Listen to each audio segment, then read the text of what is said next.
Selamat sore, mahasiswa Sistem Informasi dan juga Informatika Universitas Berasia. Salam sejahtera untuk kita semuanya. Assalamualaikum warahmatullahi wabarakatuh. Ya, oke. Waalaikumsalam warahmatullahi wabarakatuh. Ya, terima kasih.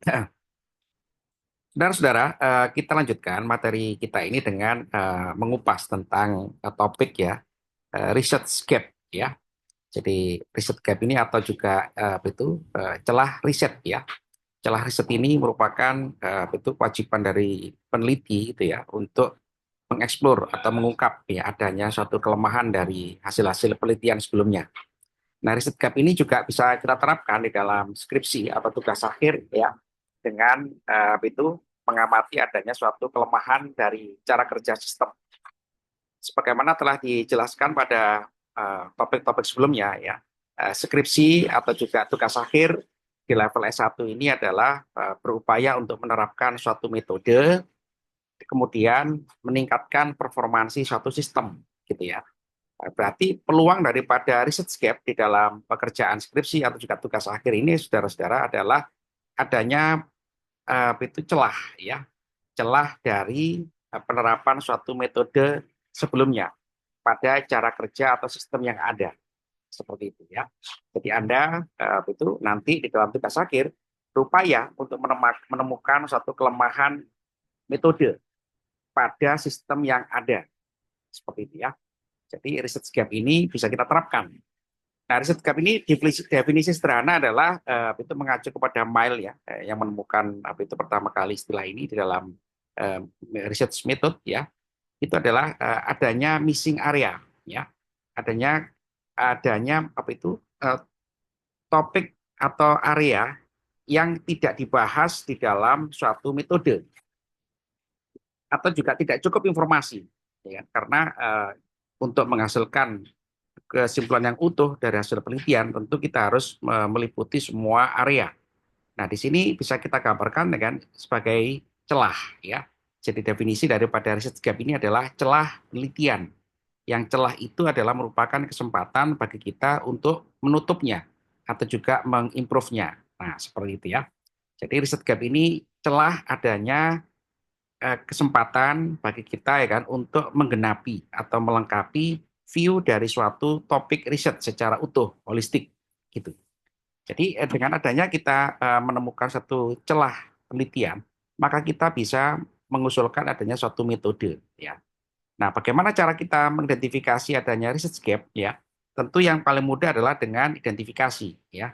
Identifikasi ya, kemudian identifikasi ini ya tentu adalah bisa berbasis kepada literatur review, ya bisa juga berbasis kepada observasi pada cara kerja sistem yang sudah ada gitu ya, atau juga bisa direct observation ya. Jadi boleh menggunakan literatur primer ya, bila juga mengamati secara langsung atau observasi.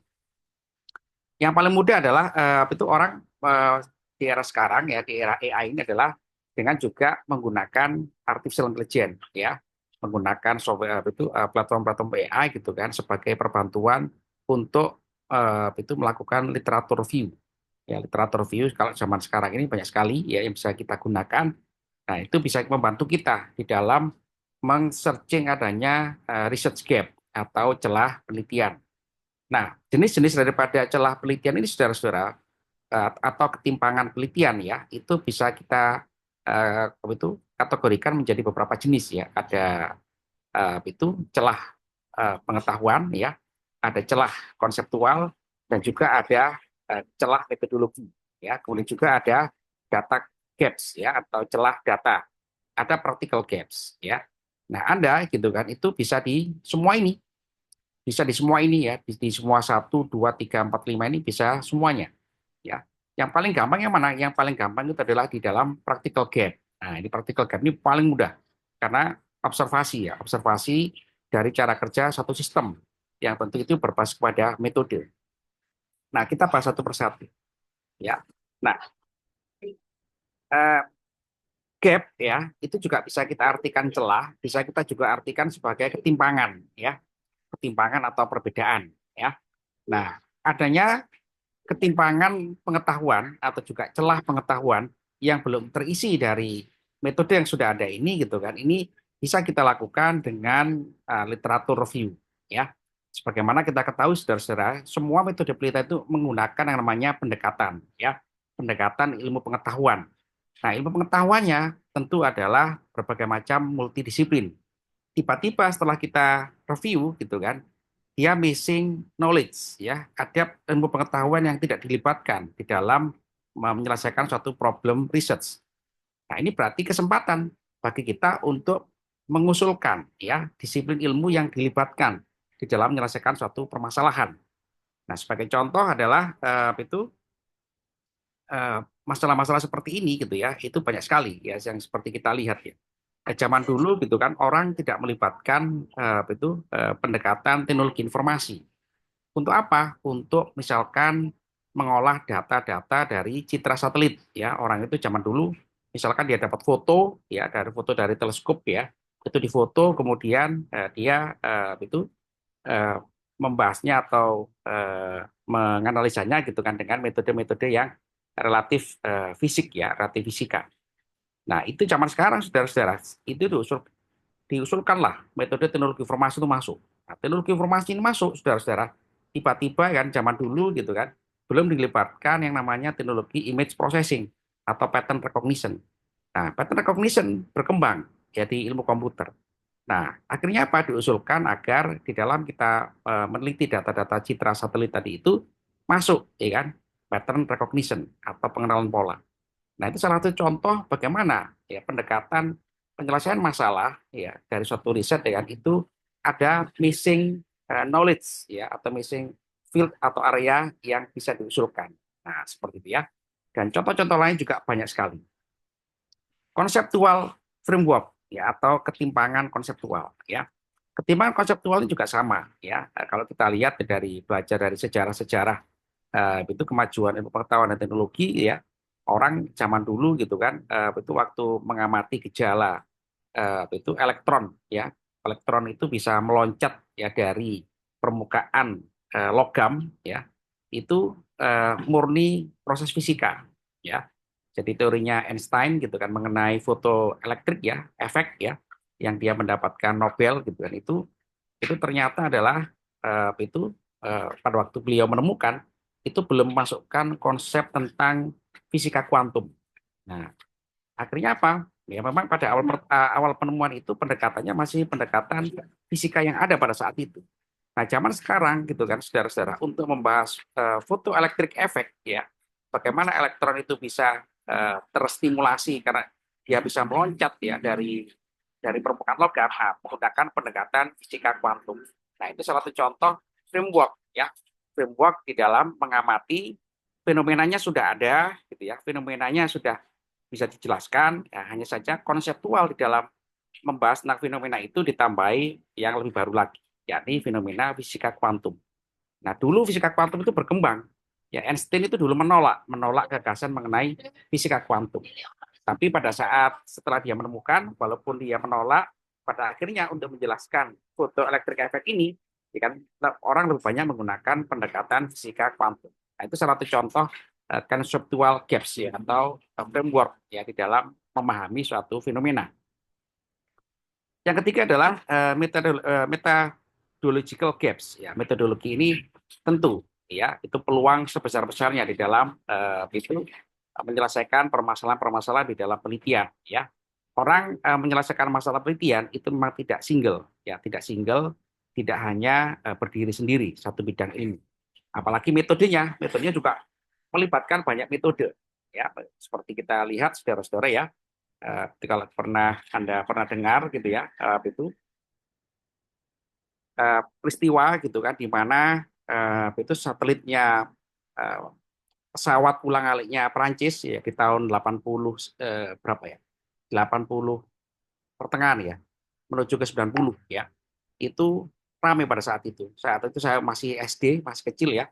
Pesawat ulang-alik Perancis yang ada di Guyana di Afrika sana ya seperti Amerika yang ada di Cape Canaveral Kennedy ya. Itu meluncurkan satelit Ariane. Itu meledak di tengah-tengah. Nah, itu berita itu ramai di seluruh dunia kan termasuk di TVRI zaman itu kan. Dan saya menonton juga. Nah, Itu kira-kira tahun 80 atau 90-an. Saya ketemu jawabannya, kenapa pesawat urak-alik daripada Ari satelit Arian ini, yang meluncurkan satelit Arian ini, meledak di tengah-tengah. Nah, ternyata ada penelitiannya. Ada penelitian kenapa ini meledak. Nah, kenapa meledak ya kan? Karena ditemukan jawabannya. Ditemukan jawabannya adalah ada software yang salah algoritma. Jadi Anda bisa bayangkan ya kan, itu dari peluncuran satelit yang mahal itu gitu kan, ternyata kesalahannya adalah salah satunya adalah ada algoritma yang keliru yang diterapkan untuk meluncurkan satelit pada saat itu. Nah, pendekatan-pendekatan ini saudara-saudara tentu ya kan, banyak sekali pendekatan untuk menyelesaikan masalah kenapa satelit itu meledak atau gagal. Ya mulai dari pendekatan secara elektrikal, secara mekanikal, ya secara termodinamik, ya secara ilmu material gitu kan. Terakhir ilmu komputer. Justru malah ilmu komputer yang lebih menemukan jawaban.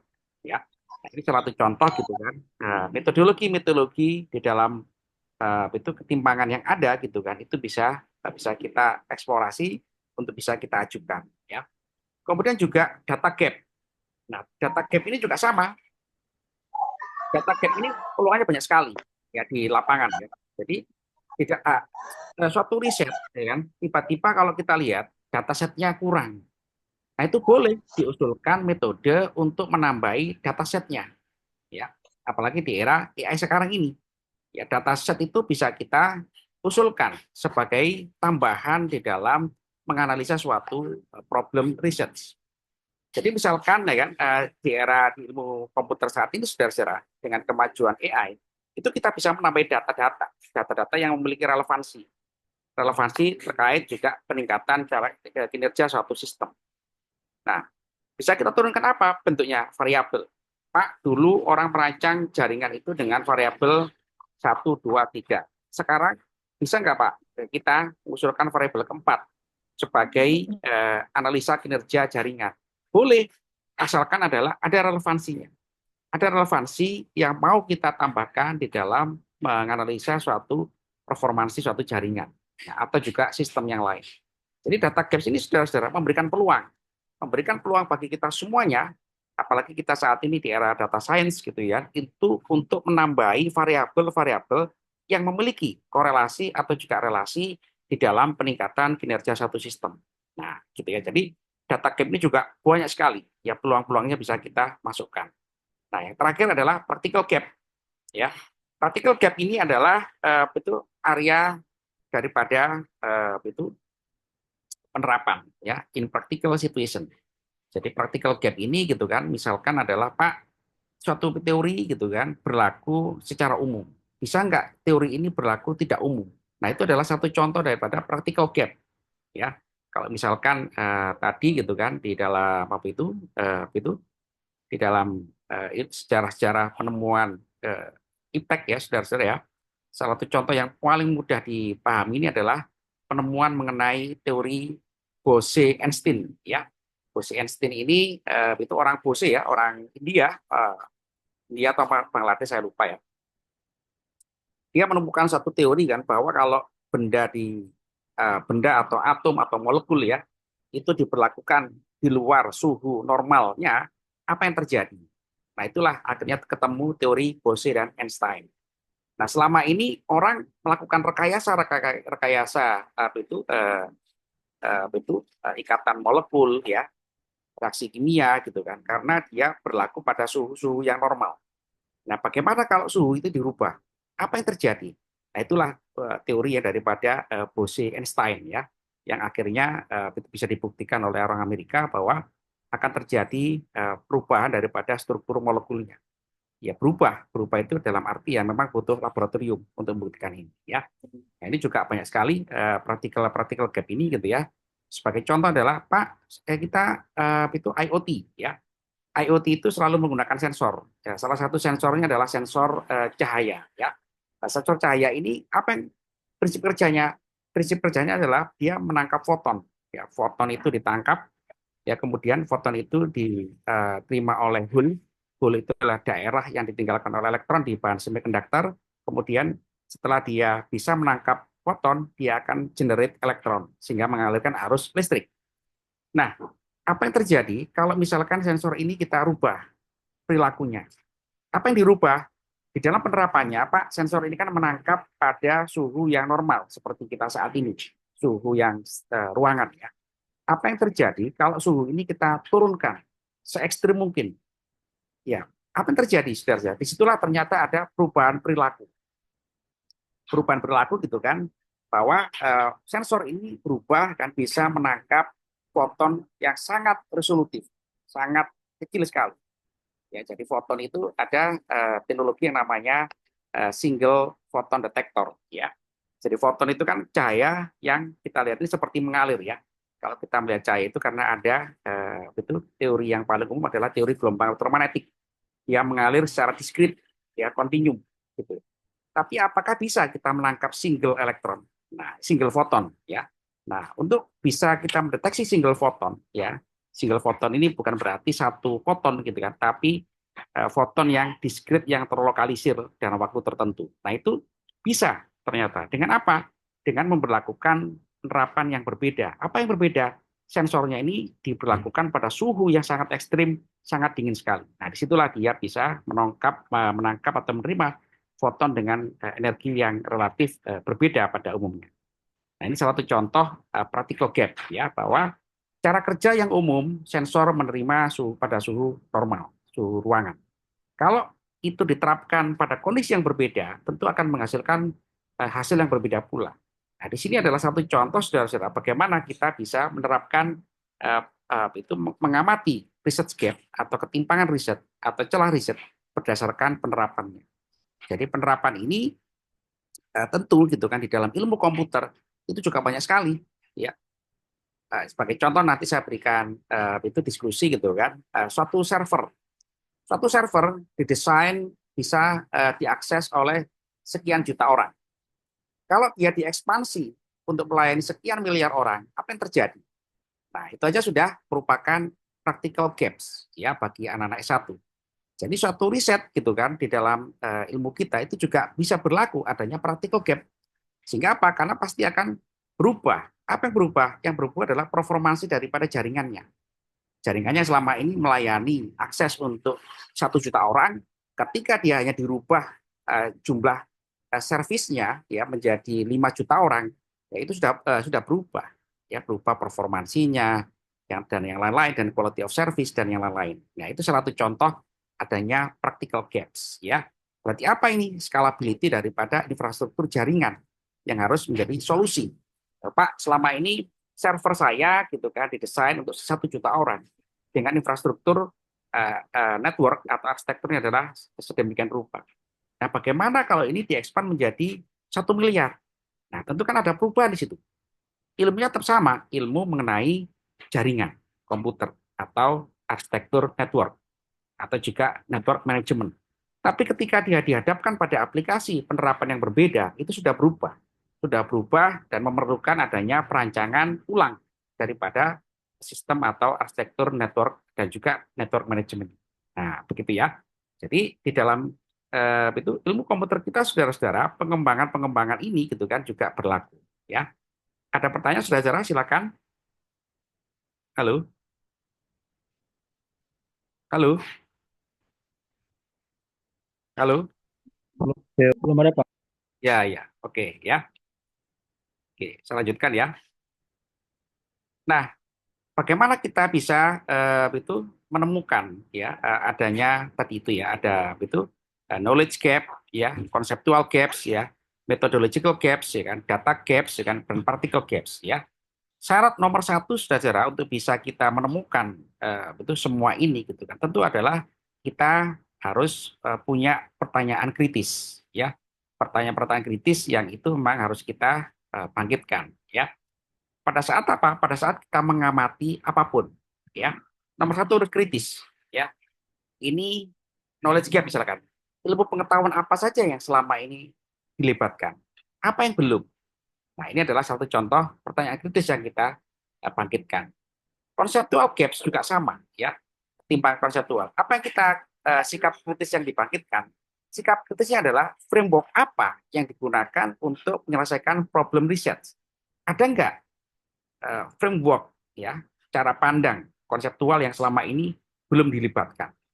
Nah, itu adalah satu contoh bagaimana kita bersikap kritis dari hasil-hasil penelitian yang sudah ada. Methodological gaps juga sama, ya. Sebagai yang saya sebutkan tadi kan, pesawat ulang-aliknya Prancis ya yang meledak karena dia mengangkut satelit Ariane ya dari Guyana dari Afrika sana, itu juga sama. Metode apa yang selama ini digunakan untuk meluncurkan satelit? Oh, ada metode mechanical, ada electrical, ya, ada metode satelit cuaca gitu kan. Terakhir adalah metodenya adalah metode ilmu komputer, programming pada zaman itu. Nah, apa yang kurang ini ternyata? Oh, ini udah benar, ini benar, benar, benar. Wah, ternyata yang kurang ini. Metode audit teknologi informasi. Kenapa harus diaudit teknologi informasi? Karena programming, ya programmingnya itu mengatur prosedur peluncuran satelit, kan? Loh, Pak, zaman itu kenapa nggak ada simulasi? Ya pasti ada simulasi, tapi ternyata ada yang salah juga pada zaman itu. Nah, itulah itu salah satu contoh saudara-saudara kan, itu zaman-zaman sekarang ini gitu kan, akhirnya orang melakukan simulasi itu melakukan ngecek debug ya, dia ngecek gitu kan, ada nggak algoritma-algoritma yang kira-kira berpotensi merusak sistem eksternal. Nah, itu debug ya, debug itu adalah kita bisa mendeteksi celah-celah keamanan dan seterusnya dan seterusnya. Nah, itu salah satu contoh troubleshooting di dalam teknologi itu coding atau pemrograman. Nah, ya. Jadi itu pertanyaan kritisnya adalah ada nggak metode yang belum dilakukan dari yang sudah ada ini? Nah, gitu ya. Kalau belum, berarti kita harus mencarinya. Kita harus Eh, mencarinya, bahkan juga menelusurinya. Ya. Kenapa? Karena dampaknya kalau itu Teknologi tidak Indonesia dilakukan, tidak ditutupi gitu kan, bisa menjadi saya masalah bersyukur. bagi itu kelanjutan suatu riset seperti itu ya. Kemudian juga data gap. Apa sikap kritis yang harus kita bangkitkan? Sikap kritisnya adalah gitu kan, ada nggak variabel yang selama ini tidak dilibatkan? Ya, ada nggak spesifik populasi yang spesifik data populasi yang saat ini ya kan kurang diamati secara eh, proper ya, secara tepat ya di dalam mengambil populasi. Kenapa nih data ini penting? Karena data ini adalah merupakan studi daripada yang melengkapi analisis ya. Jadi kalau kita menghasilkan suatu analisa, tentu datanya harus komprehensif. Tidak boleh datanya kan itu adalah tidak memenuhi beberapa aspek ya, termasuk validitas, integritas gitu kan, mewakili populasi ya, populasinya representatif dan seterusnya dan seterusnya. Kemudian juga variabelnya, ada nggak variabel lain yang selama ini tidak dilibatkan? Nah itu juga merupakan sikap kritis kita di dalam melihat populasi data ya kan? Pak, orang melakukan penelitian, ya datanya cuma 1.000. Ini sebenarnya kurang, Pak. Datanya 2.000. Nah, itu boleh. Itu aja sudah merupakan keberhasilan kita menemukan adanya ketimpangan data, ya atau celah data. Nah, terakhir ya tadi ya practical gap, ya kan? Itu berarti Pak, ini kan berlaku kalau didesain untuk sekian user. Bisa nggak ini kalau didesain untuk sekian doubling user? Nah, itu juga sudah merupakan practical gaps, ya. Gitu. Jadi itu research gap ini saudara-saudara sangat mudah ya, sangat mudah dan juga sangat sebenarnya sangat enak ya untuk dipelajari ya, karena kita itu berusaha untuk mengamati ketimpangan ya atau celah ya. Ketimpangan itu adalah adanya suatu perbedaan ya. Secara filosofi gap itu ya celah atau ketimpangan itu adalah perbedaan antara apa? Perbedaan antara ekspektasi harapan. Tentu kalau kita bicara harapan kan yang bagus-bagus, yang indah-indah dengan fakta, ya. Jadi ya, perbedaan antara fakta yang kita peroleh, ya, dengan harapan itu sangat jauh sekali, ya, sangat jauh sekali, ya. Satelitnya Elon Musk gitu kan, itu kan orang berharap, wah Pak saya kepingin internet saya cepat, murah, ya cepat, murah, high performance gitu kan. Apa yang terjadi? Ya tidak terpenuhi. Kenapa belum terpenuhi? Tidak, bukan ya, saya koreksi ya, belum terpenuhi. Kenapa? Mahal. Nah itu. Kenapa mahal? Ya karena teknologi berkaitan dengan infrastruktur teknologi. Nah itu salah satu contoh juga, salah satu contoh gitu kan adanya ketimpangan atau juga perbedaan. Perbedaan antara apa? Antara user di seluruh dunia yang kepingin internet itu gratis, murah, tidak berbayar, tapi cepat. Nah ini kan sulit ya. Operator dari seluruh dunia ya kan belum bisa menyediakan ini. Ya kenapa ya? Karena memang teknologinya saat ini gitu kan itu yang hadir di kita ya kan dalam bentuk wireless network ya dalam bentuk berbagai macam penemuan-penemuan yang sudah ada ya kan itu memang masih menemui kendala. Nah, itu saudara-saudara itu juga merupakan salah satu contoh ya kan adanya ketimpangan, perbedaan antara apa? Antara harapan yang indah-indah dan bagus-bagus dengan fakta. Nah, disinilah peluang daripada apa? Celah ketimpangan itu ada. Ya, semakin jeli kita menemukan itu ketimpangan-ketimpangan tadi itu kan, maka kita bisa memasukkan ya knowledge, pengetahuan yang baru yang dilibatkan, konseptualnya gitu kan, framework gitu kan di dalam memandang penyelesaian masalah, metode gitu kan, data gitu kan, juga sampai ke practical gap ya, seperti itu ya. Ada pertanyaan saudara-saudara? Halo? Tidak ada. Oke ya. Kalau tidak ada, nanti saya berikan tugas satu ya. Kemudian ini akan dikumpulkan barengan dengan UTS ya. Tugas Anda adalah mencari contoh-contoh 5 gap ini. Ya, jadi nanti saya berikan soal, ya soalnya itu adalah berbasis kepada metode-metode teknologi informasi gitu kan. Anda saya minta bisa mengusulkan 1 sampai 5 ini. Nah, gitu ya, mengusulkan. Bebas, boleh ya. Jadi Anda jangan takut salah, Pak. Boleh nggak, Pak, disiplin ilmu psikologi dilibatkan di dalam teknologi informasi? Apa contohnya? Lipatan ilmu psikologi. Apa contohnya misalkan? Halo? Ya. Apa contohnya? Eh? Boleh, gitu ya. Misalkan adalah detection emotion, ya. Deteksi emosi berdasarkan wajah manusia, ya. Teknologi informasi itu untuk acquiring image ya, untuk image acquisition itu nggak ada masalah. Kamera kita sekarang sudah canggih ya. Kamera kita itu juga kamera bisa menembus kamera bawah laut, kamera di atas gunung, kamera di mana saja bisa. Tapi to interpret the emotion of human face itu jadi masalah. Kenapa? Karena orang-orang ilmu komputer gitu kan belum melibatkan orang-orang psikologi. Sehingga apa? Sehingga wajah manusia itu ya kalau difoto gitu kan itu kan mengungkapkan, menyingkap ya hidden information, hidden message. Saya menangkap foto Anda gitu kan, misalkan di sini di layar saya gitu kan itu ada namanya Rusto ya. Rusto ini misalkan tampilannya wah ini tampilannya kayak artis ini. Kayak artis tahun 80-an. Misalkan Tom Cruise ya gitu ya. Ganteng gitu kan. Tapi apakah ada pertanyaan dari foto ini apakah dia lagi ada masalah? Apakah dia lagi sedih, lagi bahagia? Nah ini kan orang teknologi informasi melihat ini. Ini kan nggak bisa serta merta ilmunya dilibatkan di situ. Kenapa? Ada knowledge gap ya yang harus dilibatkan. Apa? Ilmu psikologi. Karena yang mengetahui bidang ilmu emosi manusia itu adalah ilmu mereka, bukan ilmu kita. Nah, itu salah satu contoh gitu kan adanya peluang disiplin ilmu lain bisa masuk ya untuk kita usulkan sebagai metode utama di dalam menyelesaikan masalah penelitian. Nah, gitu ya. Disiplin ilmu lain juga sama ya. Itu juga memberikan peluang sebesar-besarnya bagi kita untuk bersikap kritis, ya kritis, inovatif gitu kan.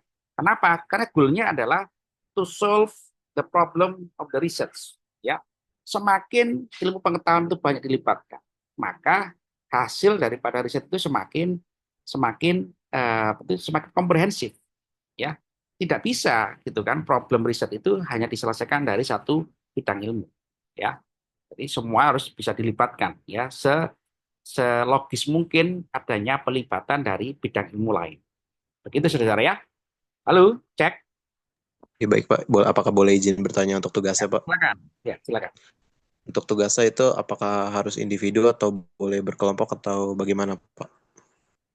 Ya, ada usulan? Ada mau individu atau kelompok? Silakan. Kalau dari saya sih lebih ke kelompok Individu gitu Pak. aja, Pak. Kelompok. Ya, Begini Pak, kan seperti matkul lain kan saya mendapat ada yang mau individu silakan, ada yang mau kelompok silakan gitu. Tapi semuanya mengumpul gitu, ditulis saja namanya, nama kelompok ke siapa gitu. Kalau mau individu juga boleh. oke. Kalau menurut Bapak, Ya, boleh. Saya betul moderat saja ya. Nanti saya umumkan, boleh kelompok, boleh individu. Ya, Baik Pak, kalau untuk Ya, kelompok itu maksimal berapa orang Pak? 5 orang aja. Ya. Oh iya baik Pak, terima kasih Pak. Oke, karena kelas ini kan saya belum tahu siapa yang aktif gitu kan. Khawatirnya nanti yang nggak aktif nanti jadi beban bagi kelompoknya. Kan gitu. Ya. Jadi itu boleh kelompok, boleh individu ya. Nanti hasilnya sama ya hasilnya. Jadi nanti yang kelompok nanti silakan pilih sendiri kelompoknya. Yang individu juga silakan di luar itu berarti individu ya. Jadi nanti saya announce gitu kan. Bagi yang ingin kelompok nanti tinggal mengusulkan nama-nama kelompoknya ya. Jadi Anda tinggal mengusulkan nama-namanya, nanti saya berikan tugas yang sedikit berbeda dengan yang individu. Ya, begitu ya, saudara ya. Baik, Pak. Oke, kalau gitu kita lanjutkan materinya. Sekarang nanti saya tulis tugasnya di apa itu, LMS ya. Nah, tugas Anda nanti adalah apa itu mengusulkan, ya, menggambarkan, juga mengusulkan gitu ya, mengenai knowledge gaps, conceptual gaps, ya kan, methodological gaps, data gaps, sampai juga practical gaps, ya, di wilayah ilmu komputer, ya, seluas-luasnya, ya. Itu saudara ya. Ya, Pak. Oke. Dengan cara seperti ini, saudara-saudara, nanti waktu tugas akhir, Anda memiliki suatu convince, suatu keyakinan, ya. Suatu keyakinan karena Anda mengusulkan topik tugas akhir itu berdasarkan metode ini, ya. Adanya gaps, ya. Kebanyakan anak-anak tugas akhir mengambil topik itu karena mengambil topik yang kira-kira bisa dikerjakan, ya. Nah, sebetulnya mindsetnya bukan yang pertama kali itu bukan yang bisa dikerjakan, tapi mindset adalah ada nggak gaps yang bisa kita cari di situ. Ya, jadi itu eh, seperti Anda ya itu teman-teman Anda yang sudah lulus ya kan itu ada itu pekerjaan gitu kan yang sering terlewati ya. Sehingga waktu dia mengusulkan topik ya baru dia mencari gap ya karena diminta dosen pembimbingnya gitu ya. Ya gap itu adalah contohnya masalah ya, masalah yang dimunculkan dalam penelitian ya. Padahal dari awal ya kita sudah mengetahui ya dari awal kalau kita sudah punya metode research gap ini kita sudah tahu ya kita sudah mengetahui adanya masalah itu dari awal. Nah ya begitu ya. Oke, saudara, kita ketemu minggu depan dan sampai jumpa ya minggu depan itu dalam topik yang berbeda. Tugasnya segera saya unggah di LMS ya. Selamat sore, salam sejahtera untuk kita semuanya. Assalamualaikum warahmatullahi wabarakatuh. Waalaikumsalam. Terima kasih banyak, Pak. Ya, ya, Waalaikumsalam ya. warahmatullahi wabarakatuh. Terima kasih banyak. Saya tunggu tugasnya, Pak.